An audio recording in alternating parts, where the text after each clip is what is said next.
She walked into the bank expecting nothing more than a quiet afternoon, the kind she used to appreciate after long weeks buried in investigations, surveillance logs, and undercover briefings. To every other customer, she looked like any ordinary black woman handling her errands. But beneath that calm exterior lived someone trained to read people, environments, and danger in seconds. And the moment she stepped into that lobby, she felt it. A shift in the air. A tightening of stares. The kind of scrutiny that does not come from curiosity but suspicion. Immediate and unprovoked, she approached the counter in steady steps, slipping her documents forward without giving away that her badge was secured under layers of clothing. She was not here for a case. Not today. But the way the teller's eyes hardened, the way the staff whispered behind the glass, the way every second stretched, something was unfolding, something quietly hostile. A silent verdict had been made about her before she even said a word. A manager appeared. Then a security guard. Then the phone calls began, hushed and urgent. She sensed every movement, every breath, every assumption building around her like a tightening net. All she wanted was access to her own account. But the people around her saw something else, someone else. Someone suspicious? Someone untrustworthy. She could already feel the storm forming, yet she did not know how far it would go. The question was not whether she had done anything wrong. She had not. The question was, what would happen when ignorance collided with power, and who would regret it first? Wait a second. Let us know where you are watching from in the comments, and make sure to subscribe for more powerful and inspiring stories. Just like this one, her name was Maya Thompson, though few people in her world knew that. As an undercover FBI agent, she lived between identities, carrying the weight of thousands of stories, personas, and missions layered over her real life like a second skin. The work demanded silence, awareness, and the ability to disappear unnoticed into ordinary settings. Most days she managed that perfectly. Today was supposed to be one of her rare off-duty moments. Just a simple errand at a local bank before meeting her sister for a late lunch. The week had been long, weeks of tracking financial crimes, corruption, and falsified accounts across the city. Ironically, the same types of crimes this very bank was under quiet investigation for. But she was not here on assignment. She was just here as Maya, the honest Maya. The woman who loved early mornings, black coffee, crime novels, and rare moments of peace. But peace was not meant for this afternoon. The bank felt different from the moment she walked in. The glances were too sharp, the atmosphere too tight, the staff too alert for a place meant to handle everyday transactions. Still, she brushed it aside. Maybe it was busy. Maybe someone earlier caused an issue. Perhaps she was reading too much into a passing moment. Years of undercover work make paranoia feel normal, yet her instincts, the ones that had saved her life more than once, told her something else. Something rooted not in operational danger, but something she had felt long before she ever joined the Bureau, the slow burn of racial suspicion, the kind that does not need evidence. Only assumptions. She took a breath, trying to shake off the rising tension. But deep inside, she already knew something was about to go very wrong. The whispers grew as she stood at the counter. The teller excused herself, disappearing behind a door with her documents. Simple identification, account verification, and a withdrawal request. Something routine. Something she had done dozens of times before. But minutes crawled by, too many of them. People around her shifted uncomfortably, watching but pretending not to. A manager peeked out from an office window. His expression never softening, Maya felt the pressure tightening, her instincts sharpening. She recognized that look, the look of people who believed they had caught someone committing fraud.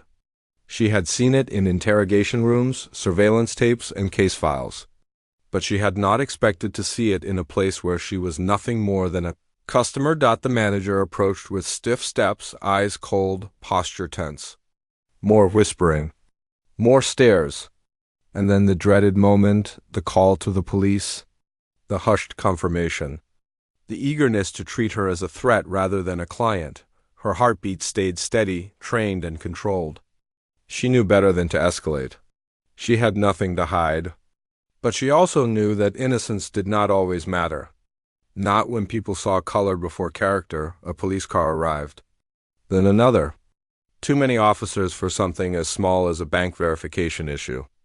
They entered with practiced force, their presence heavy, their assumptions already locked in. Customers stepped back. Phones lifted. A rising tide of attention swirled around her. The officers did not approach with questions. They came with authority, unquestioned, fueled by the bank's accusations. A hand tightened on her arm. Pressure, force, a command disguised as procedure. Maya stayed grounded, her mind shifting into tactical clarity. They had no idea who she was. No idea the quiet storm they were unleashing, but they were about to find out. The cold air hit her as the officers pulled her outside. Her arm gripped tightly, her body dragged toward a patrol car like she was a criminal caught in the act. Customers peered through the bank windows, watching as if an arrest was entertainment. The officers did not consider her explanations, her paperwork, or the basic dignity owed to any human being. All they saw was someone who fit an assumption. Someone dangerous. Someone suspicious. They demanded compliance she had already given. They escalated force she had not resisted. They amplified fear she never created. Years of training kept her steady, but beneath her calm exterior rose a deep, simmering darkness, not because she was being detained, but because she knew what it represented. The repetition of stories she had seen across the country. The consequences of bias disguised as protocol. Just as one officer prepared to place her in the car, another vehicle pulled up, a black sedan with tinted windows. Out stepped two federal agents from her division, arriving for an unrelated visit with the bank's regional manager. Their badges caught the sunlight. The officers froze. Confusion spread across their faces. Recognition hit when one of the agents approached, calling her by her real name, not her undercover alias. The shift was immediate. Disbelief. Panic. A slow unraveling of every wrong assumption they had made. The officers loosened their grip. Faces drained of color. The truth was no longer avoidable. They had just forcefully detained an undercover FBI agent. And the consequences would not be light. The grip on her arm vanished, replaced by frantic apologies and desperate attempts to rewrite the narrative of what had happened. But apologies could not undo the humiliation, the pain, or the reality of how quickly bias can shape a situation. The federal agents stood firm, documenting everything, ensuring that procedure would be followed, not the distorted version the officers wanted, but the truth of what had unfolded before dozens of witnesses. Inside the bank, the staff who had initiated the false claim tried to soften their role, insisting it was all a misunderstanding. Yet the surveillance footage, the recorded calls, and the documents they refused to verify told a different story. A story rooted not in caution but in prejudice. Maya remained composed, refusing to let anger cloud the clarity of the moment. She had been trained to handle danger, but nothing in her training could soften the sting of experiencing the very injustice she had fought to expose in her work. And that was the tragedy of it. Even with her badge, her expertise, her status, none of it mattered in those first moments. Only her skin color did. The case triggered internal reviews, disciplinary actions, and a months-long investigation into the bank's discriminatory practices. But for Maya, the deeper impact lingered.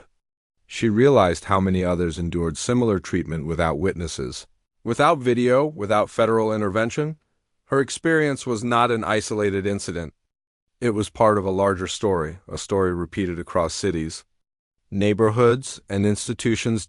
And the question that stayed with her, long after the incident, was simple yet haunting: how many more will suffer before people finally stop seeing suspicion where there is only humanity? Where are you watching from? City and country, take care.